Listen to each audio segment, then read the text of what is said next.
com una mena de paradigma de la felicitat per mi, que s'ajunti la cuina al menjar, al saber fer, al saber cuinar, amb els llibres, realment les dues coses juntes és total. Sí, és mitja vida o més de mitja vida. Voldria donar les gràcies a l'Ignasi Veciana, que ens ha permès fer aquesta meravellosa exposició dels pastels, de les fruites i verdures. Ho haureu vist que realment és un... no sé què acompanya què, en principi acompanyava la conferència d'avui, però realment és tan bonica i hem sentit tants comentaris positius que moltes gràcies, Ignasi. Agraeixo també a en Josep Bulli, que ha volgut venir a il·lustrar-nos. I res, sense més, li passo la paraula. Moltes gràcies per ser aquí aquest vespre amb nosaltres. Moltes gràcies. Encara no. Només volia dir... No aplaudiu abans d'hora. No.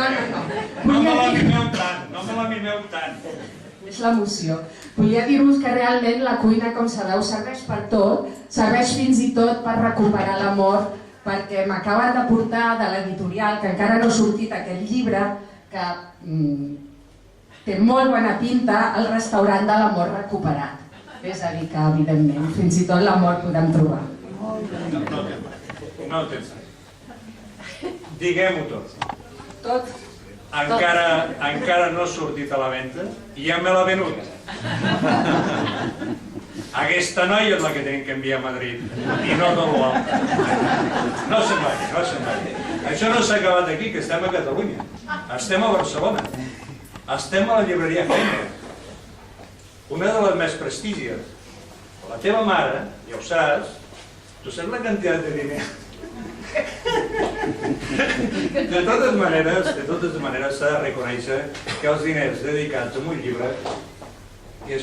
Aviam, jo crec que el llibre és una mica com el sucre, que per petit que sigui, endolça la vida. Clar, nosaltres aquí a Catalunya som un país que li donem una gran preponderància, un gran prestigi amb el llibre. Per això fem una festa molt maca per Sant Jordi. Nosaltres ens avancem a Sant Jordi, amb alguna cosa ens hem d'avançar. No ens deixen avançar en res. Aleshores, i regalar-li, de part de l'Enric Lloberes, on el tinc l'Enric Lloberes? Enric Lloberes, el millor florista de Barcelona, i és el membre fundador de l'Associació Psicoestètica, i m'ha donat això per tu. I per la teva mare. Una per la dama, que és la mare, i l'altra per la pubilla, que és ella. Aplaudiment, ara sí!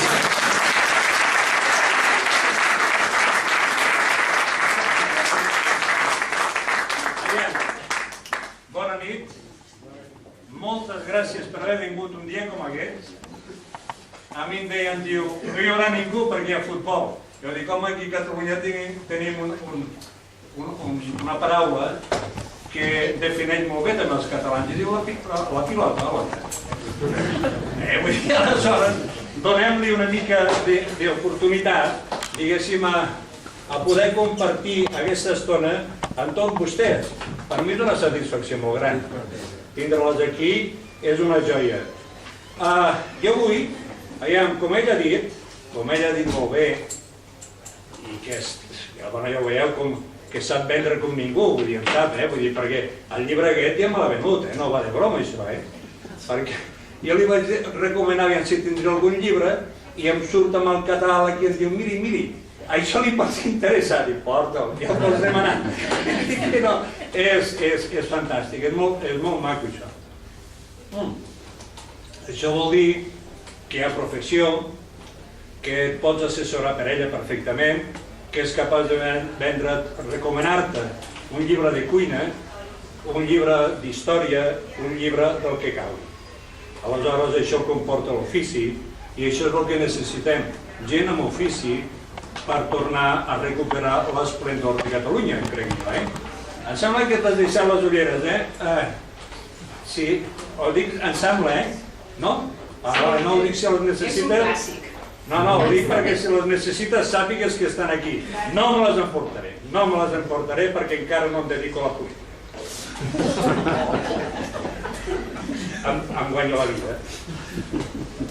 Soc capaç, amb el meu ofici, de guanyar-me la vida. No rigui per sota, li puc assegurar, fa 50 anys. Vaig començar als 15 i mai he sigut tentat per dedicar-me a la política. Per què? Quin club és aquest? Quines senyories són? Sembla, quan veus el Parlament espanyol, dius, això és un club de lladres. En el millor dels casos. Jo avui voldria parlar una mica, perquè és molt difícil.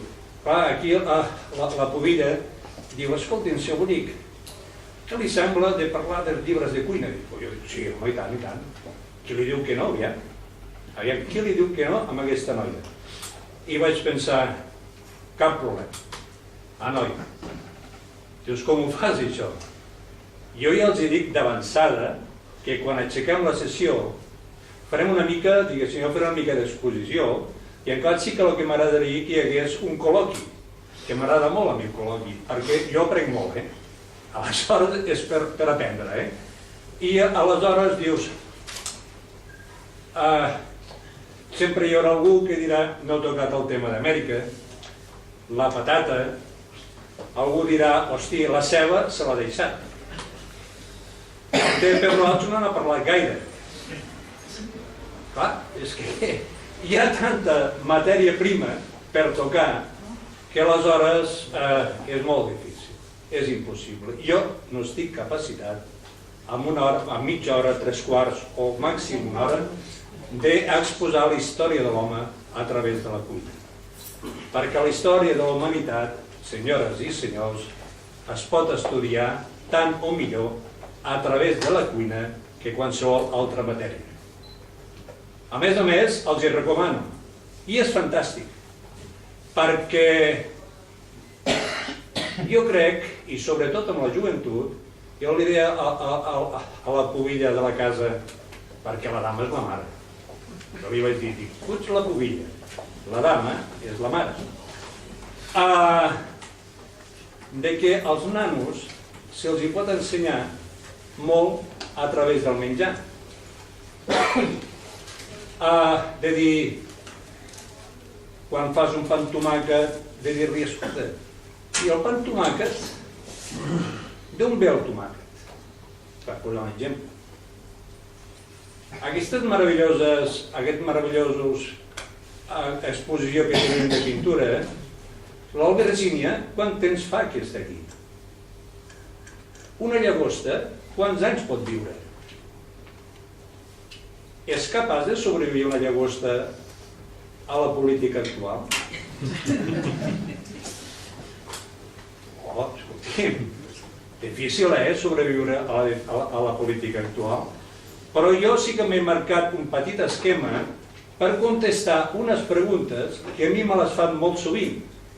La primera, i molt sovint, ara, en l'època de la televisió, de les revistes, aquí que tenim en Xavier Rovira, que ens fa una revista magnífica, professional, que es diu Chef Book, aleshores que és la dels cuiners mediàtics.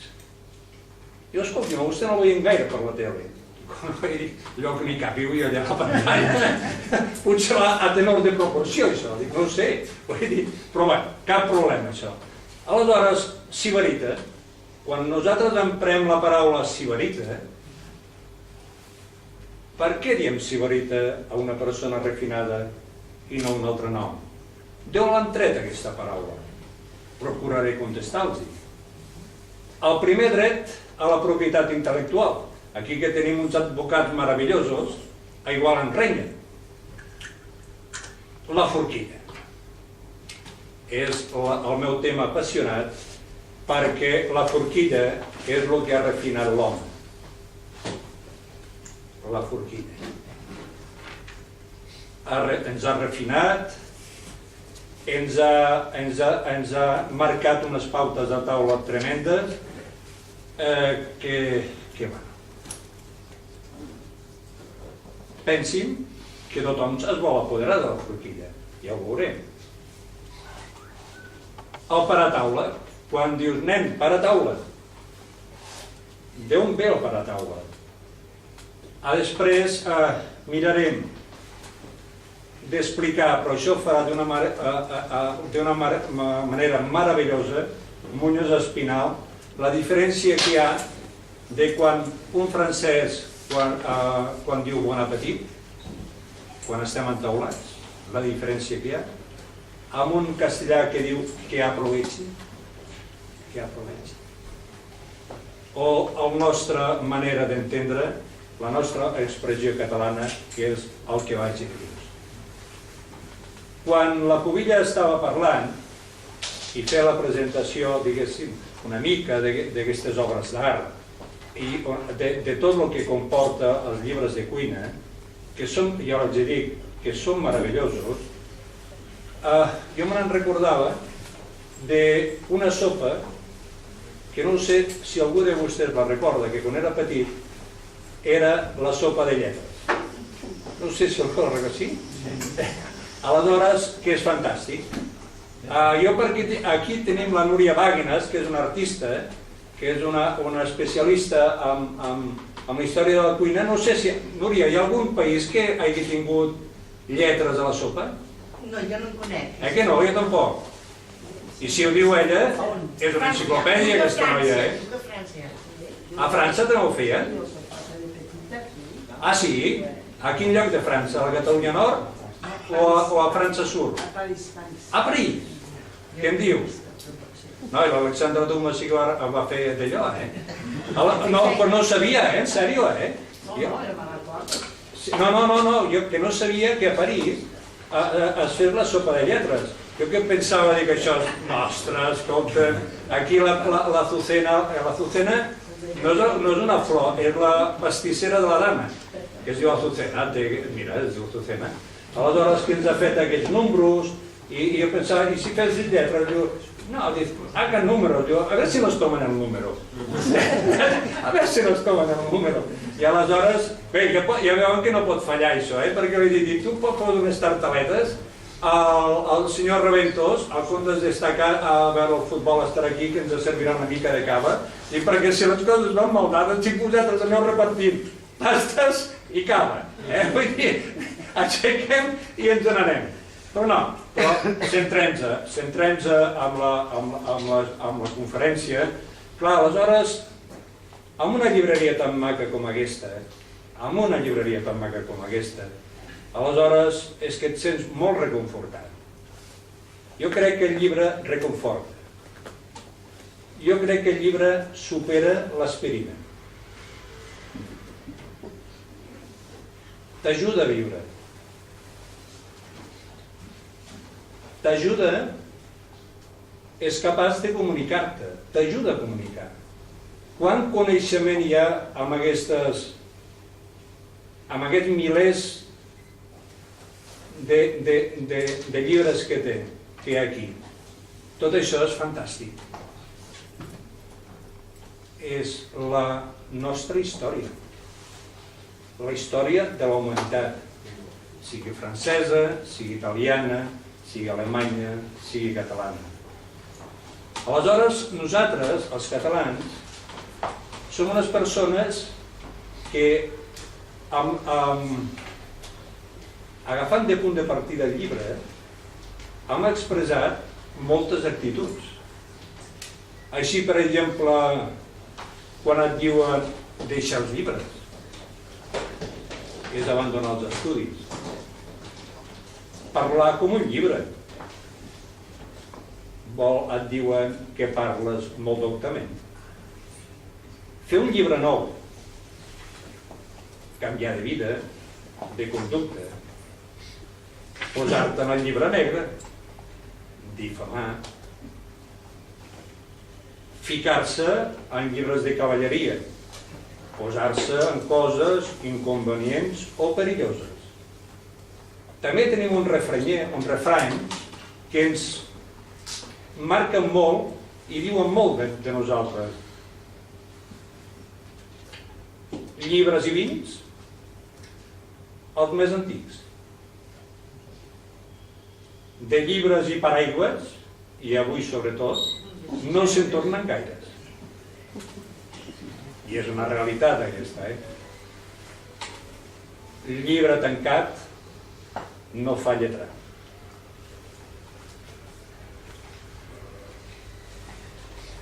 Vist el panorama, el millor i més recomanable serà qüestió d'obrir i analitzar els llibres de cuina que avui pertoca.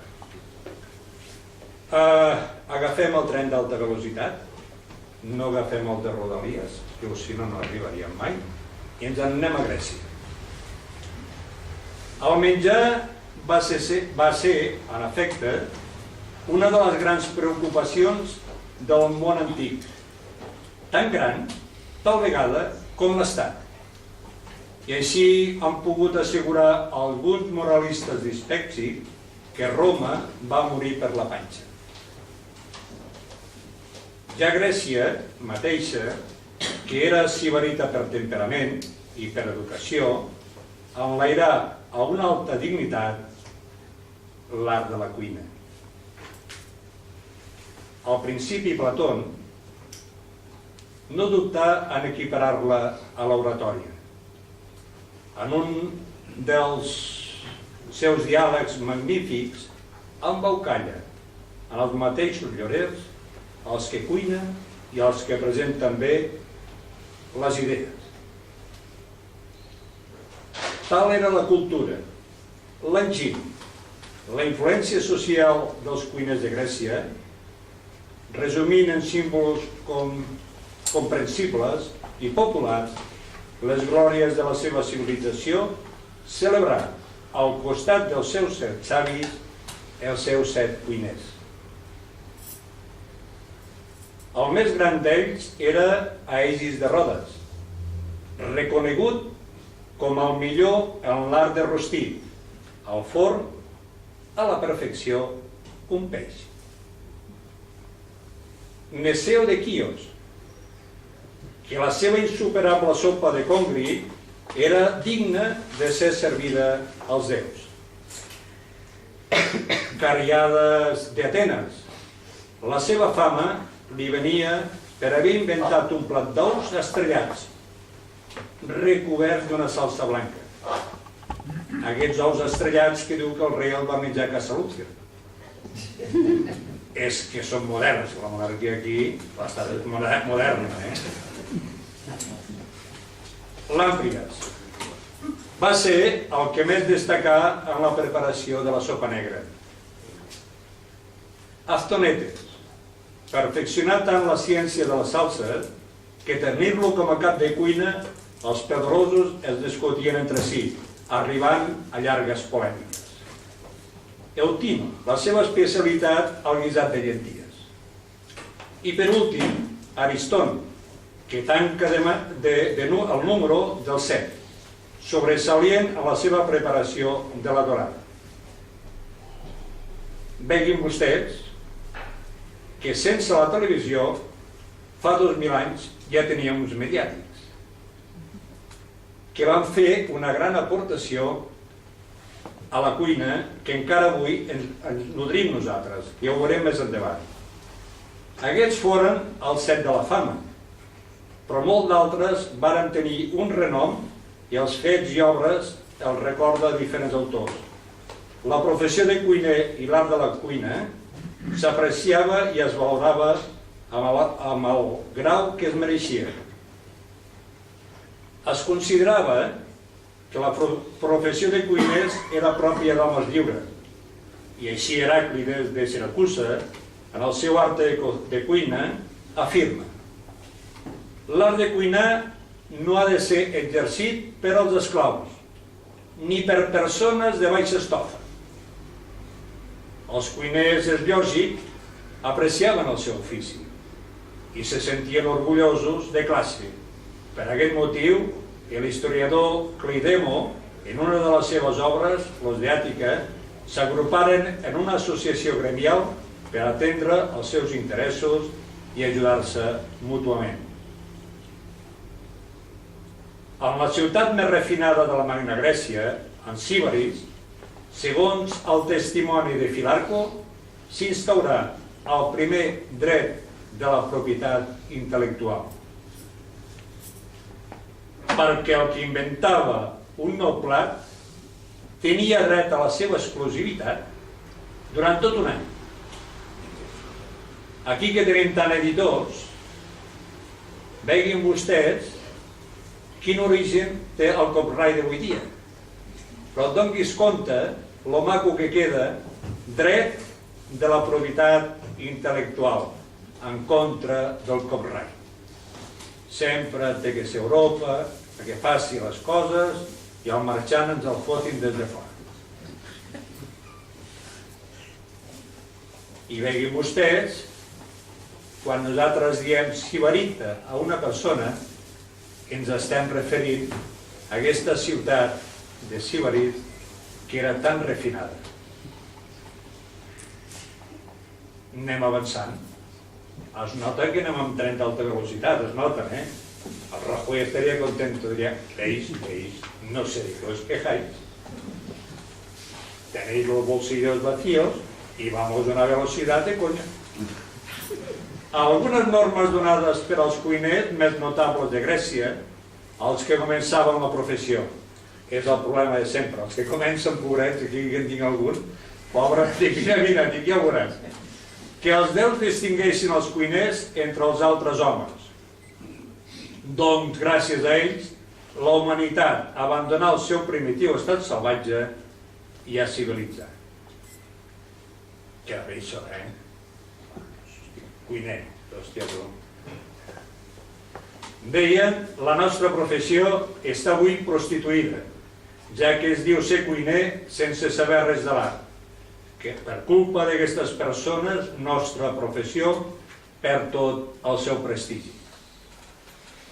Si 2000 anys pensaven això dels que comencen, amb l'actualitat pensen el mateix. Us ho puc assegurar, eh?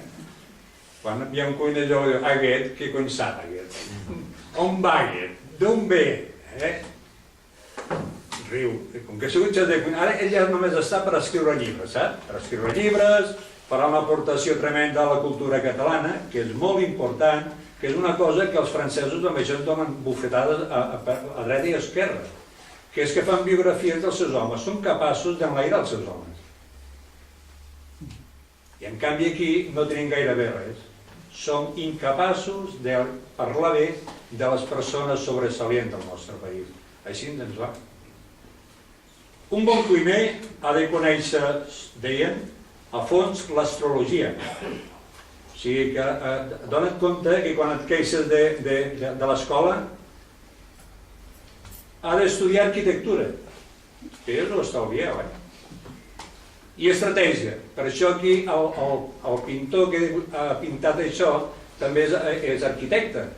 Aleshores, donis compte que va molt relacionat, l'arquitectura, la pintura, la cuina, és el bon gust, és la cultura, és la sensibilitat. Ha de saber de memòria les ciències naturals. Ha de conèixer tot el que concerneix els cossos celestes, a l'orto i a l'ocàs, de les estrelles, el curs del sol i la duració dels dies i els signes del zodiac, que precedeixen els mesos. L'home que això domini sabrà l'època en què cada aliment està al seu punt i serà el més convenient al temperament de la persona. Que sí? Jo quan estava presentant, fent l'exposició aquesta, pensava, dic, no és d'estranyar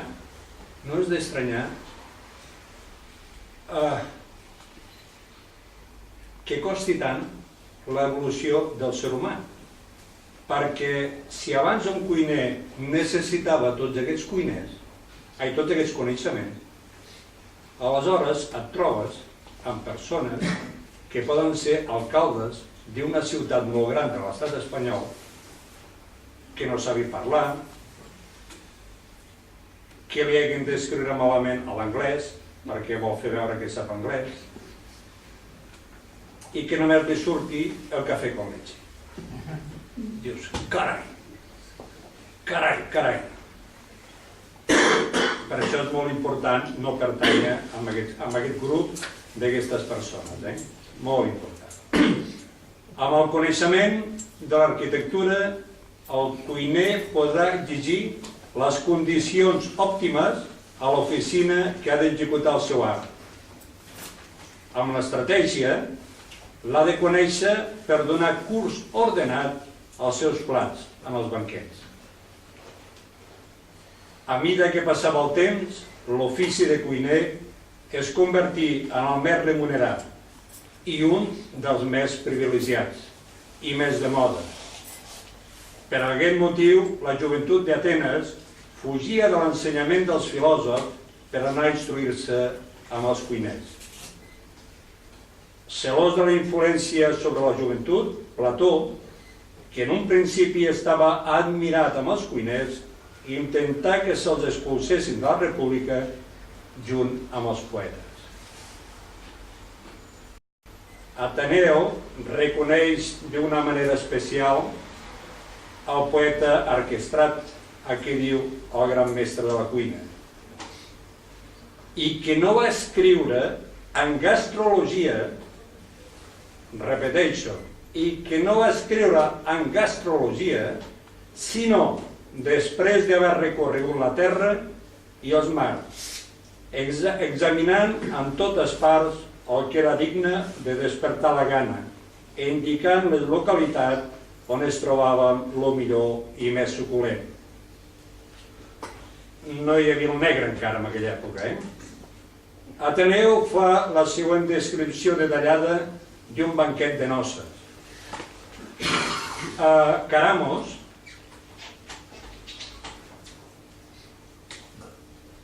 és per l'hora, per descriure un banquet va bé, per anar estimulant la gana, no? Eduard, vull dir...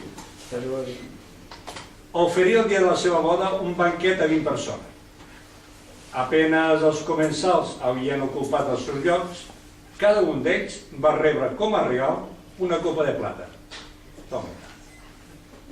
Després se servien multitud de menges, pollastres, ànecs, coloms, un gran nombre de perdius, tòrtoles, llebres, cabrits i pans fets a mar i col·locats en magnífiques fonts de plata.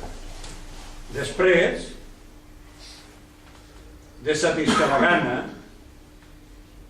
els comensals es rentaven les mans i es col·locaven al cap corones, que ràpidament se'ls donava una font de plata amb un garrí sencer, farcit de tos, rostits i ostres, banyat amb una salsa de rovell d'ou. Això donava.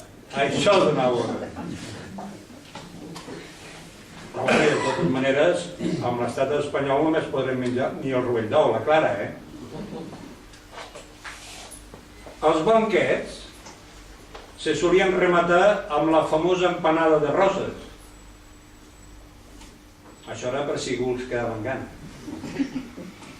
Per preparar-la calia triar les roses més boniques, com aquestes que ens ha portat l'Enric. Pubillet? Són maques, que sí? No hi ha queixa. Ara no faci la tortada, perquè si no la mare ja ho veurà. Per preparar-la calia triar les roses més boniques, picar-les amb el morter, afegir menut de gallina, de colom i de perdiu, molt ben cuits i després d'haver-les triat de les més petites fibres. Afegir 2 llemes d'ou, amb rajolí d'oli, pebre i vi vell de malvasia.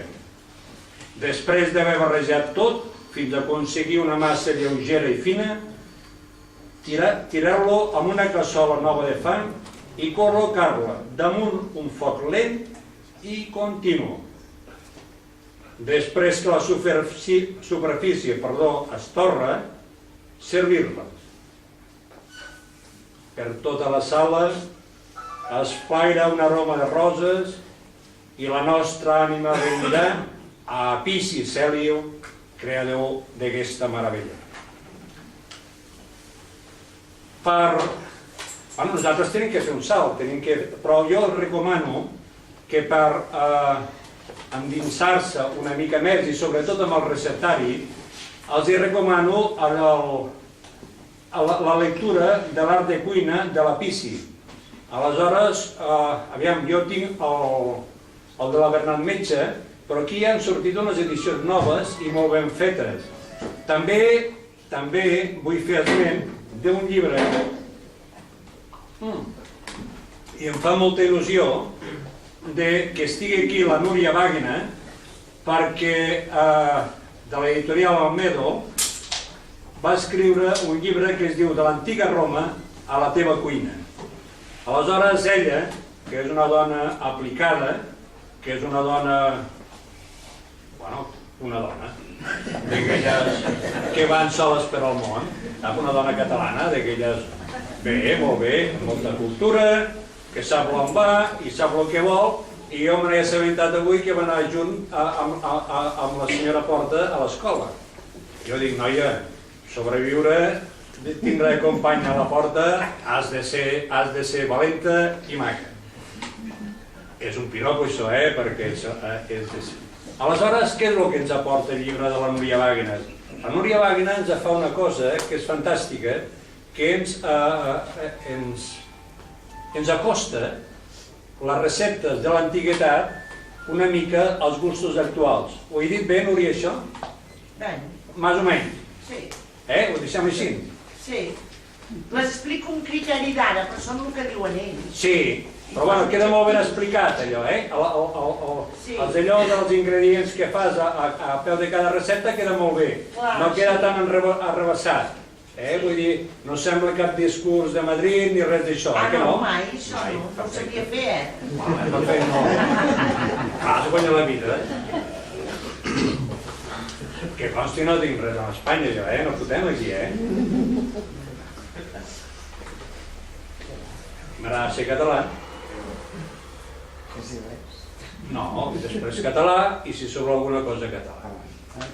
Jo no sé ser res més, vull dir, els dic, soc molt unidimensional. A mi m'agraden les coses petites, que ja veu que va en contra de l'estat espanyol, no? Que ara ens diuen, és que sois pequeños, vais a perder. Clar, la incultura dona aquestes coses. Per això ets president del govern espanyol, perquè ets un incult. Perquè si tingués una mica de cultura, sabria que Extremadura té els mateixos quilòmetres quadrats que Suïssa. Aleshores, això, a vegades la incultura té aquestes coses que donen una tranquil·litat tremenda. Però bueno, nosaltres hem vingut aquí per la cuina, no fotem aquí. Aleshores, tant els romans com els grecs els agradava molt els bolets i la tòfona, que aquí hi ha uns llibres meravellosos que ens tenen aquí a la llibreria Jaimes, que té uns llibres meravellosos de trufes, que clar, jo tinc un apartat déu-n'hi-do de llibre de cuina. Moltes vegades has de fer veure que no veig la llibreria perquè sempre em paro, compres i malament, no tens lloc, tens falta espai, i dius, bueno, però hi ha un llibre aquí que m'agrada molt de trufa i penses, mare de Déu, que n'hi ven. La fent ja, els romans la feien amb salsa, bullides amb porros, rostides, etc. Hi ha un plat que a mi em va molt bé per explicar que a la cuina, hi ha plats a la cuina que tenen una llarga durada, que és com les persones, que és com els grans escriptors. Hi ha un llibre que els recomano per lectura personal i que es tindria que fer per regalar-lo amb els nanos de 10, 12, 14, 15 anys, de regalar-los això ja. Més que una tablet, el llibre de fisiologia, el llibre del brillant sabarenc, la fisiologia del gust. Aquest és un gran tractat que a quina època es devia escriure? El 1750, 60? Por ahí. 1750. 1750, molt bé. Veies, quin secretari estic? Ho falla mai jo, La cuina som gent de cos. Per això, fa 100 anys, l'estat català, el partit polític aquest, tenia tanta força. Els pèsols estofats en sèpia. Clar, aquí amb la Pisi veus perfectament que és un dels plats que més apreciaven els romans i els grecs. Aquí a Catalunya encara ens ha quedat aquella cosa de dir la laia és com un pèsol. Clar, perquè vols dir que és una cosa maca, és una cosa sutil, vull dir, és que el pèsol o agrada, o pot ser molt bo, o pot ser fatal, vull dir, no té termi mig, ja no pot ser socialista, o és carn o peix, no és un entremig. Aleshores, aquí ja veiem que fa 2000 anys hi ha escrit amb el títol, oi que si em sembla, Núria, que és pèsols estofat en sèpia, que sí? Ja vols tu, ben català, Sí, clar, aleshores ara, avui dia, jo estic esperant una mica més la primavera per fer el meu suquet de pèsols en sèpia. Què vol dir això? Que els grans plats aguanten, aviam, la tècnica és diferent, ja ho veuran, que la Núria explica molt bé, la tècnica és diferent en la d'ara, però sí la columna vertebral, és aquella columna. El mateix que tenim al pensament, la cuina va relacionat. L'home és un. Aleshores necessita un arquitecte, necessita un modisto, necessita un advocat i cada dia més l'advocat. L'advocat cada dia fa més peles, jo per això els cuido molt, perquè tal com es presenta això, tots a la presó, tindrem una feina triar-nos de la presó, buah, escolta, aleshores estàvem amb el pèsol, no em sembla, és que ara amb la presó, hòstia, aviam si ens van fotre allà. Clar, jo tinc l'avantatge que si vaig a la presó dic cap problema, a la cuina. Jo vaig estar, deixo com un apèndix, vaig estar quan fotia la mili, perquè no es cregui que vaig fotre la mili, Vaig tindre de capità a l'In Street. Te'n recordeu l'In Street, el del cop d'estat? Només arribo al campament arrestado. Jo pensava que t'he de pa casa. Arrestado. Bé, aleshores, què vull dir amb això? Que o continuem, no, anem per continuar, que si no se'ns farà tard, Aviam, quedem amb els pèsols, no? Que amb els pèsols a la presó, bueno, no hi ha problema, vull dir, el cuiner té aquest avantatge, no? I que et fots a la cuina i ja ho tens tot dominat, no? No sé si ha vingut el Frank, el propietari de la dama. Ha vingut el Frank? No, és propietari. Té els seus privilegis, però pobre, no té gaires, però algun ha de tindre el ser propietari. Avui dia ser propietari no és gaires privilegis, ja ho sabeu, això, no? Però, bueno, un és d'aquest que no ha degut poder vindre, però per problemes, segur, Vull dir, problemes perquè té moltes empreses i pobre, no d'allò. Aleshores, hi ha un peix que jo crec que dintre de la... I encara avui dia nosaltres, també aquí a Catalunya, amb els romans els encantava, que eren els molls. Els molls, sí, els rogers. Aleshores, que ells deien que es tenia que servir aquest peix amb escudilles d'or, per la categoria del peix. I tot era pel color. Com que té aquest color rosat tan maco, aleshores amb ells els encantava. Perquè els punyateros que governaven a Roma, que eren uns punyateros, per això van fer un imperi tan gran, ells feien córrer que tots els aliments que eren vermells eren dolents, eren tòxics, que podien matar. En canvi, els molls se'ls feien servir amb escudilles d'or perquè els creia que els hi donava categoria. No es creia, és que a més els hi donava, i a més els servia amb or. Vull dir, senyor Vall, tenim que fer rapats amb or, No sé si ens en quedarà, però bueno, ja ho mirarem. I hem acabat amb fruita vermella, els fruits vermells al bosc. Per això encara jo me'n recordo quan anava amb el meu avi, que era pagès, un home savi, el ser pagès era un home savi. Els que hem tingut avis pagesos, jo reconec que sóc un home privilegiat. Aleshores, que t'ensenyava a estimar la natura, quan volia fer, quan era petit, un cop de força davant d'ell, que volia arrencar una mata de romania, em deia, per què ho fas, això? Oh, escolta'm, però si en acabat això no ho trobarem bolets. Els fruits vermells, en acabat ells feien els seus esclaus per la nit a buscar-los. I en acabat ells se'ls endrapaven perquè creien que els donava categoria i sort. perquè els que manen sempre busquen dues coses, categoria i sort. Sort perquè no els peli. Però bueno, fem un salt, vull dir que anem ràpids, no s'amoïnin perquè anem ràpid. Ens en anem a Girona l'any 1340, on neix un home fantàstic, un savi que es diu Francesc Eiximenis, que era el fill d'una família típicament burgesa dedicada al comerç. Encara infant, tal com era la costum de l'època, va entrar a l'orde franciscà. Com us ha de veure i menjar, forma part d'una de les obres fonamentals d'Eiximenis. El tema del terç és el mal i les seves diverses ramificacions. El seu propòsit proveir d'un manual de moral cristiana. Gran part de l'obra és un tractat sobre els 7 pecats mortals, o capitals, com es coneixen avui dia. Dins de la secció dedicada a la discussió de la gola, ens trobem els 47 capítols reproduïts en aquest llibre.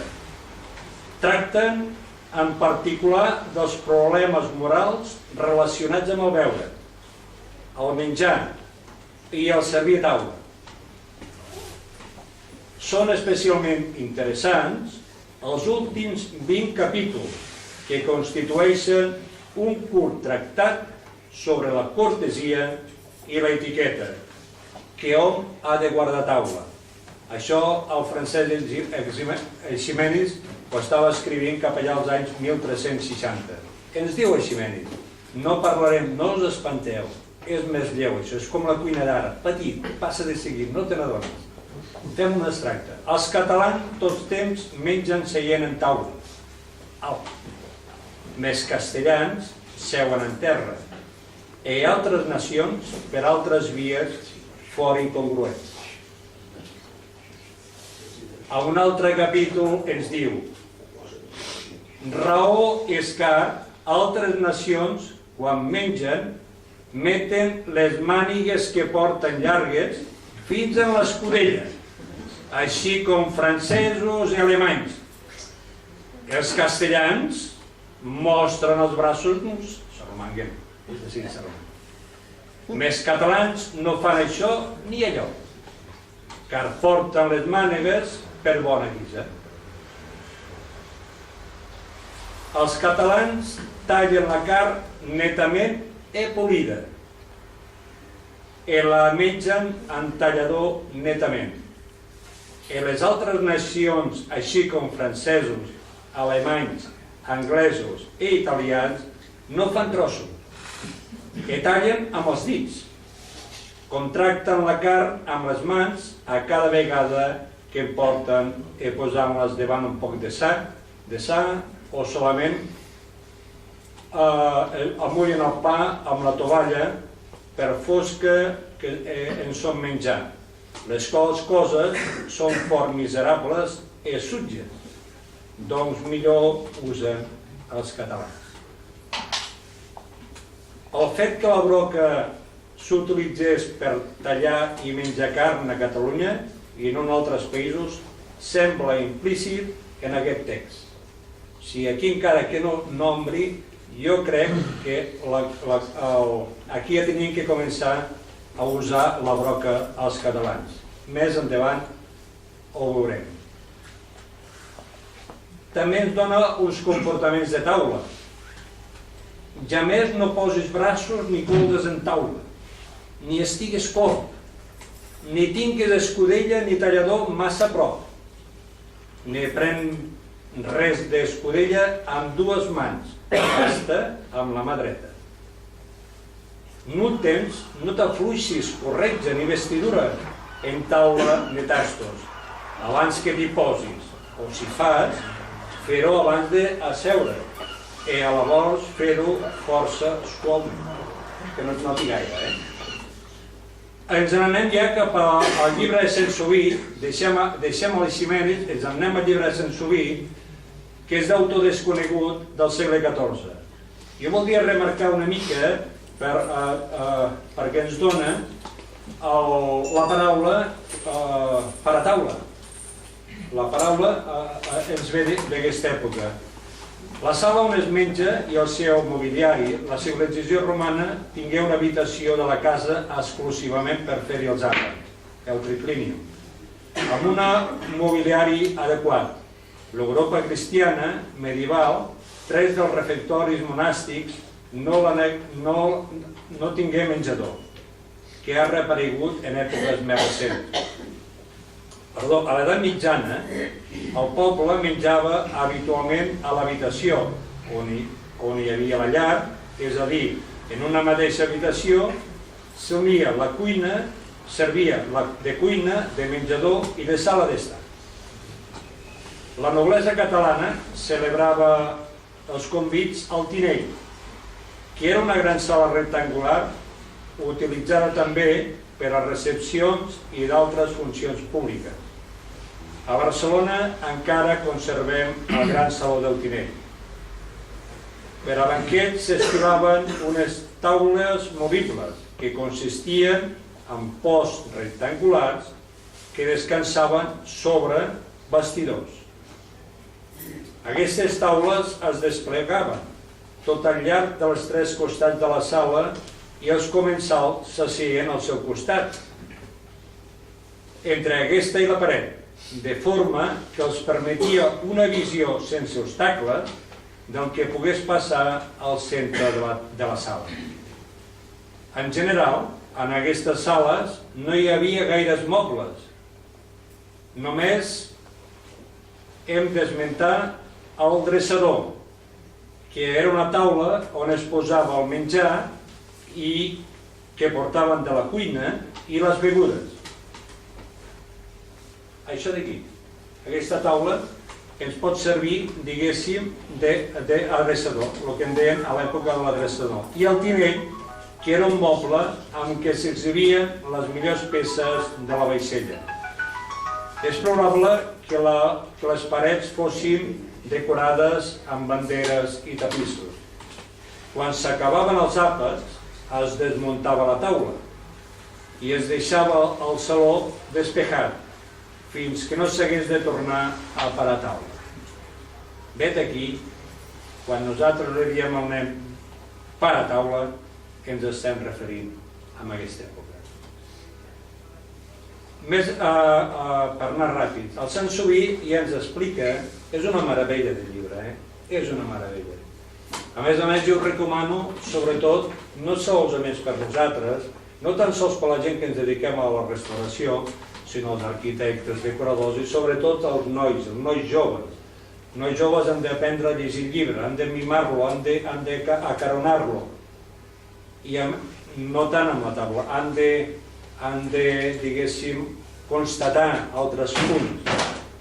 A Catalunya ja explica, es menja en plat individual. A més, i ens explica que a cada plat que es portava a taula es retirava el brut i es posava en plat net. Hi ha una cosa que aquí és un fet que a mi manté el cor robat de ser català. En el segle XIV, quan fa el llibre el Sansoví, que és d'autor, diguéssim, desconegut, ens explica que quan tothom seia a taula, tothom tenia un plat individual i menjava individualment. Quan la majoria de llocs o països menjaven a cassola, amb una cullera o amb una bandeja i tots punts. Bueno, que ara es torna a fer això, I ben que jo me'ls dic, I en canvi, el que era l'amo de la casa, del mateix plat, menjava la dama de la casa. La pubilla no. La dama. Els fills no podien menjar. Menjava la dama perquè li estava demostrant que era tan mestressa com ell. Aquesta diferenciació tan maca, tardarem molts anys en veure-la. A França serà la Catalina de Mèdicis, que és el que els dirà que seguin a taula homes i dones. La broqueta, i ens en diu el sense vi, és d'ús comú. Jo voldria només passar per alt, perquè és que el temps se'ns en menja, vull dir, aleshores, al fer-ho en directe, sense gravar, que jo voldria que em fessin preguntes. Com que hem quedat que no em dedico a la política, ni estan trucades i ho poden fer. Un personatge que és el Leonardo da Vinci. El Leonardo da Vinci era un geni del Renaixement i aleshores tenia una dèria, com el Dalí. Sembla estrany el paral·lelisme que hi ha entre el Leonardo da Vinci i en Dalí. Fills de notari tots dos i que els encanta. En Dalí obsessionat per la cuina. Hi ha una frase seva que jo uso aquí a la conferència que vaig fer a l'Ateneu de Barcelona, que dit de pas, és el primer cuiner, jo soc el primer cuiner que parlo a l'Ateneu. Això va ser l'any 81. I que hi ha una frase d'ell que diu, d'en Dalí, la bellesa serà comestible o no serà. Aleshores, el Da Vinci era un aprenent de Verrocchio, del pintor Verrocchio, i per augmentar la seva petita renta, perquè abans els artistes no són com ara, cobraven molt poc. I per les nits treballava servint menjars en la famosa taverna dels Tres Caragols, junt al pont Vecchio de Florència. Fou aleshores, a la primavera del 1473, després de la mort per envenenament de tots els cuiners dels Tres Caragols, Leonardo es va posar al càrrec de les cuines de la taverna. Verrocchio, que li ofereix la col·laboració per un quadre del Baptisme de Crist, s'enfada molt, perquè doni prioritat a la cuina envers la pintura. Però Leonardo està massa emocionat amb el nou repte, com per quedar-se en l'estudi de Verrocchio. Fa temps que sent aversió i desgust per la polenta que, servida amb trossos de carn irreconeixibles, és el menjar més habitual de la taverna, mentre que ell ha arribat a la conclusió que una cosa tan insípida i d'aspecte tan avorrit mai podrà ser un dels grans plats del Renaixement, que ell sap que s'està produint al seu voltant. Com a cap de cuina, emprèn la missió de civilitzar el plat principal dels Tres Caragols. Per contra, està el rebombori de la clientela de la taverna, que quan Leonardo idea i serveix el que avui en diríem novell cosint,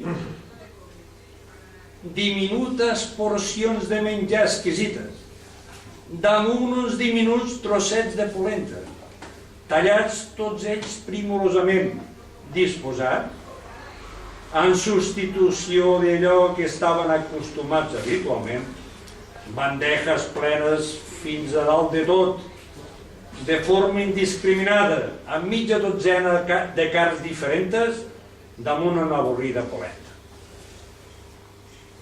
Quan Leonardo els presenta això a la clientela, té que fugir per salvar la vida, perquè el volien pelar. Feliçment, arribar a sa estalvi al taller de Verrocchio i es troba refugi en el quadre de Baptisme de Crist. Això ens demostra lo difícil que és fer evolucionar la cuina, el que costa. Que l'home és molt més fàcil que evolucioni l'arquitectura, admet abans la pintura, la literatura, etc. Però la menja, ai no, som uns panxa contents, ens costa, som molt conservadors. La panxa és el més conservador que es pugui donar. Enrieu-se'n del PP, pipi, res al costat de la panxa. En Venècia s'inventa i s'utilitza, amb el llibre de Leonardo da Vinci, explica, hi ha un pàrraf que explica com que s'inventa i s'utilitza per primer cop la forquilla segons ells. Es dissenya copes de vidre destinades a substituir els pesats bols o copes de metalls preciosos. Mentre que el mateix Leonardo promou a Florència l'ús del tovalló. No és exclusiu, això d'Espanya. No. Tenen molt poca exclusivitat. Durant el segle XVI és Catalina de Mèdicis qui imposa com a novetat en la cort francesa la costum que dames i cavallers comparteixin la mateixa taula, fràgiles porcelanes i l'ús de la forquilla. Segle XVI. Durant el segle XVI, la moda de vestir, formes de pensar, pautes alimentàries evolucionen segons la saga dels Mèdicis. Han vist vostès una mica l'evolució de la forquilla i aleshores per ja deixar-ho tancat i beneir, deixeu-me que llegeixi un pàrraf de la meva ponència que vaig fer a l'any 84 amb la Convenció de Psicoestètica La imatge d'un estat, on deia de la forquilla. És breu, de seguit estem. Quan amb els meus cursos de gastronomia faig un estudi psicoestètic de les motivacions històriques que varen generar el costum de menjar amb forquilla, els assistents creuen trobar-se davant d'un fet insòlit i surrealista. Malgrat tractar-se d'un utensili tan familiar, s'ignora, i fou en el segle XIV, quan va començar a usar-se la forquilla de dues puntes per agafar millor la carn que es volia menjar a bon punt que es treia del foc. Tots els indicis ens porten a pensar que els precursors de l'invent foren els catalans. Havien de passar però més de 100 anys abans no comencés a comprar-se la forquilla, a emprar-se, la forquilla, és que sempre estem comprant, estem pagant, a emprar-se la forquilla, com te traeix el subconscient, és tremendo això. Millor per tallar, agafar la carn que sortia del foc. En els seus orígens foren dones les defensores entusiastes que van utilitzar una forquilla, foren criticades de forma molt impertinent. Unes se les tenia com a tocades del bolet, per no voler prendre la vianda amb els dits, talment com aconsellava els vells costums. Altres se les conceptuava de descarades, perquè amb el gest que comporta posar-se una forquilla a la boca, qui sap les insinuacions eròtiques que deixava entreveure. Em riu tant dels carabassons. No faltaven les hostilitats de certs eclesiàstics que argumentaven: Déu no hauria donat dits a les mans de l'home d'agradar-li que usés la forquilla. Sempre estem igual. Ara bé, l'escàndol era molt més fort i repicat si el que intentava menjar amb forquilla era un home, que no podia lliurar-se de tota classe de burles sarcàstiques i se l'acusava d'afeminat, com si la virilitat, posats a veure rareses en totes les aparences, consistís a menjar amb els dits. Tanmateix, la forquilla guanyava la batalla, per sota mà. Situat ja en el Renaixement, el bogaire que el caràcter del temps fomentava inclinava els posats vers una actitud més refinada de gest. Per a complementar-ho, la mena de vestits que emperaven en el segle XVI, sense ni proposar-ho, contribuïren a la difusió de la forquilla. Això esdevingué amb la moda de la gorguera, que durant més de mig segle va aconseguir gran predicament, forçant-se així la necessitat d'emprar coberts a l'hora de menjar, ja que tots els sacrificis eren pocs si permetien mantenir la gorguera en l'estat més impecable. Els colls que semblaven plans, ben mirat, col·locada la gorguera, per a cobrir la distància entre el plat i la boca no era suficient la mà i el braç. Per exigències del complicat coll calia un apèndix i la forquilla que ajudava a resoldre el problema començà a ser tinguda per més lògica i menys ridícula. Esdevenia objecte habitual. La gent ponderada ja podien justificar-se dient que era pràctica. El canvi de tendència era un fet. De burlar-se dels que usaven la forquilla, com havia passat a criticar els que menjaven amb els dits. Per allurar-se de la mà de l'educació que ja comportaven usar forquilla i donada la possibilitat de que no a tot arreu on s'anava podia trobar-se, començar a estendre's la moda de portar-se un mateix al cobert a la butxaca, com aquell qui porta el bolígraf, adquirint al cobert un segell tan personal que fins i tot va sorgir el costum de gravar-hi en el mànec els inicials del propietari. I així, des d'un origen tan estrambòtic, hem arribat a les ben parades taules dels nostres temps, on forquilles, ganivets i culleres hi són col·locades amb una simètrica proporció i màxima exactitud. Res ja sembla més definitiu i ben implantat com el parament d'una taula. És obvi, havent-hi tants estats que s'aguanten amb agulles, el panorama que més els complau als estadistes és contemplar un equilibri perfecte. La sòlida ordenació de la taula d'un banquet oficial per si mateix els hi dona confiança. Llàstima que no dominin la psicoestètica per a copsar la lliçó que representa que un objecte petit com la forquilla en la vida de l'home occidental hagi refinat tant o més l'estil de viure que la majoria de les velles ideologies que encara avui pretenen imperar. No hi atinen, ni volen fer-ho. Sent taula. El menú els encanta.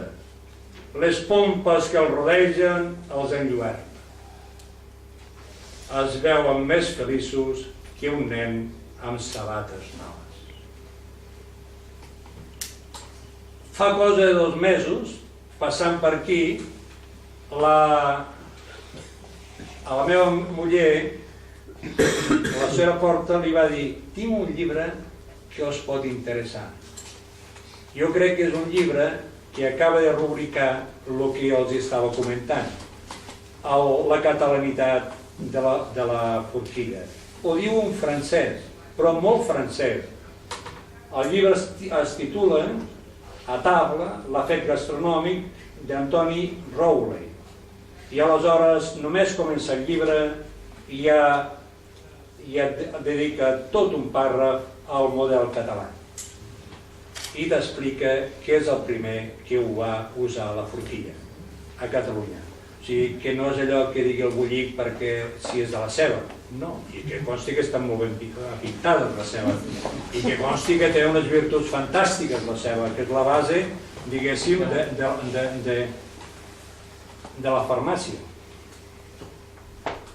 Junt amb l'all. I a més estan molt ben pintades, Ja per acabar, anem, i m'agradaria anar a buscar a un savi de casa nostra, dels Eiximenis, dels Arnau de Vilanova, del Llull, i ens n'anem amb en Muñoz Espinal, que en el seu llibre Segones intencions ens defineix, ens explica que existeixen frases idiomàtiques que són com una mena de resumen del tarannà d'un poble on defineixen la manera de veure un aspecte determinat de la vida. 3 exemples. Quan els francesos, per veure que mengeu, us desitgen bon apetit. Posen l'èmfasi del fet no pas en el que un se'n passa, sinó en la gana que tingui. És com si us diguessin, allò que cal és que hi hagi gana. L'inconscient col·lectiu dels francesos revela que temps ha que no tenen fam. Creu que no pot fallar el menjar, i sí l'apetit. Per això el seu desig és que no us manqui. En canvi, els castellans, en la mateixa ocasió, tenen un altre punt de vista. Us diuen que aprovechen. Manifesten, inconscientment, que la qüestió important és el que aprofiti tot el que es cuina. És com si advertissin que les reserves del rebost mai no són gaires i la gana sempre és intensa. Es parteix d'un atànic pensar en els àpats endarrerits. Els catalans, que de tot fem un problema de sensibilitat personal, diem quasi sempre que vagi de gust. La nostra teoria sembla que doni més importància al fet que ens agradi que no pas a la gana o a menjar. Ens ha de venir de gust.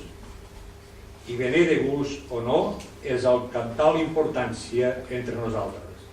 Per això, mots com tolerància o llibertat mai no fan so de buit en el cor de cada català. És per aquest, jo crec que amb aquest tastet, petit tastet, el podem donar per acabat i passar a les seves preguntes per veure que el llibre de moda, els llibres de cuina, estan tan de modes perquè són uns llibres, tant el de receptes com el d'història, que ens ajuden a refinar molt més. Ens ajuden a refinar el caràcter, ens ajuden a refinar el nostre comportament, ens fan més nostrats i gaudim molt més de tot plegat. És per això que jo els dono la paraula, que tenim 5 minuts, no? Perquè si no se'ns farà molt tard. 5 minuts? Diu que sí, 5 minuts, va. Tenen la paraula vostès. Moltes gràcies,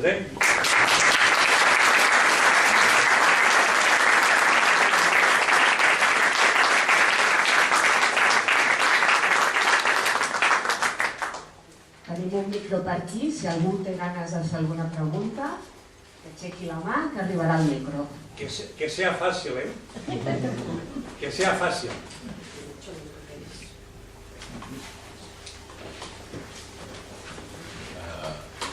Gràcies per la conferència. No vull fer cap pregunta, però ja que la història de la Forquí és interessant, hi ha un tema interessant que és la història del Saler. Hi ha un article del Adolf Loos, un arquitecte vienès, que és un dels iniciadors de l'arquitectura moderna, que en un viatge en barco als Estats Units estava escandalitzat i diuen que ell va inventar el Saler, no el va inventar, que els alemanys amb el ganivet brut agafaven del Saler comunitari i es servien, i ell s'escandalitzava tot i considerava que era importantíssim l'objecte del Saler per un tema d'higiene. És una història del Saler també interessant. Sí, no, home, aquest home tenia salero. Aviam, hi ha aquí un recipient a Catalunya que és magnífic, que és l'Especier. És l'Especier.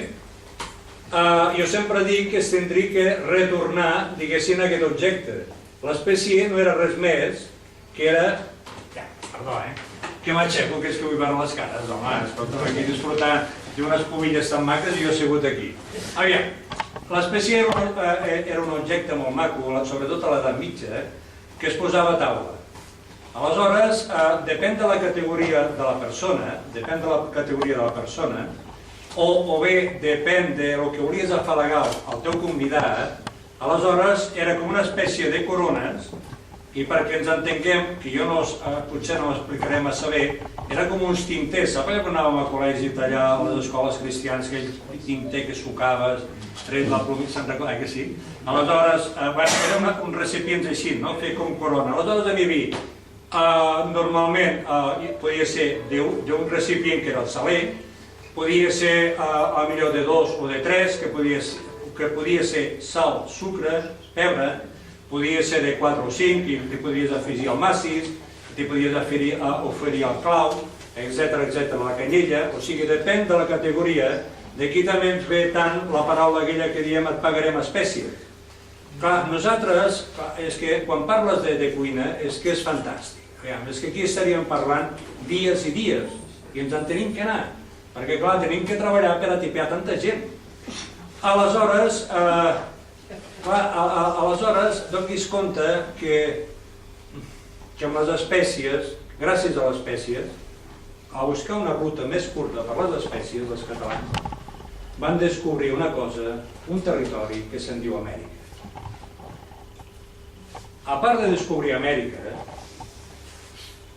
que van fer moltes atrocitats, i això ho deixem, nosaltres ens dediquem a la cuina, aleshores, si no el Colom no hagués buscat una ruta més curta per les espècies per fotre-li la guitza als portuguesos, aleshores vostè no podria pintar aquests tomàquets meravellosos. I li vaig preguntar, i pebrots? N'hi haurà de pebrots? Perquè ara falten pebrots. Però s'enfaina, no riguis, punyatero. És que aquí, escolta, és tremendo això, No, però pebrots en falten, sí, veritat, riu. Aleshores, ja fem veritat, ens falten, sí senyor. Aleshores, i no per la part eròtica, o per l'expressió que se li donava al món de la pagesia. Ous i pebrots, sí senyor. Aleshores, vam tindre això, no? Per buscar una ruta més curta, aleshores és que no acabaríem mai, no? Aleshores, Amèrica, l'aportació que... Mira, gràcies a Amèrica tenim el color a la cuina. Vostè imagini's una cuina, imaginem-nos una cuina mitjaval, avui dia ens la podríem imaginar la nostra cuina sense el tomàquet? Què faríem? Mira l'Eduard Soler, que té la parada aquella tan maca que sempre surt per la tele, ja diguéssim del mercat de Sant Josep. Aleshores, sense la patata. Imagina't la cuina catalana sense la patata. Exacte. Clar, aleshores, encara et dius, encara te'n vas, i l'aportació que van fer els àrabs? Vull dir que si la carxofa, que si l'albergínia... Aquí ves que tenia alguna albergínia per dir? Aleshores dius, que n'hi ha, hòstia, mira quines albergínies. Bueno, clar, això ens ho van portar els àrabs, encara que si la carxofa, el safrà, etc., no? El safrà no està demostrat, El què? El safrà no està demostrat. No, ja ho sé, ja ho sé.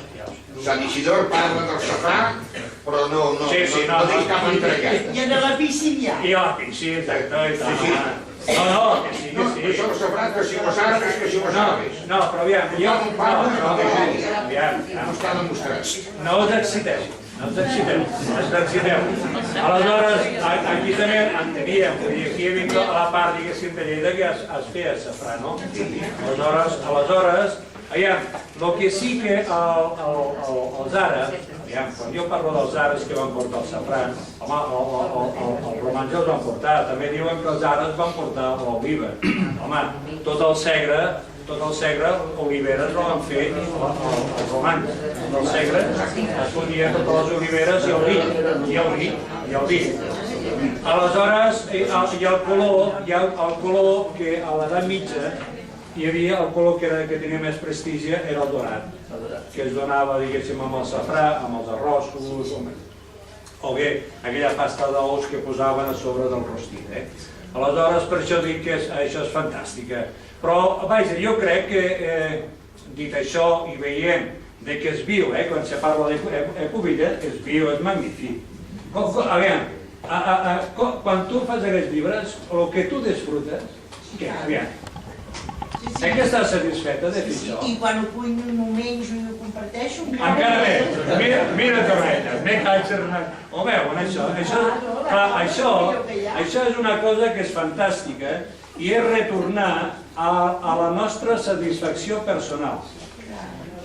Creure que el que tu fas és el que tu saps i no has d'envejar el de l'altre. Hem de retornar i hem de ser capaços de dir, la Núria Wagner és una artista.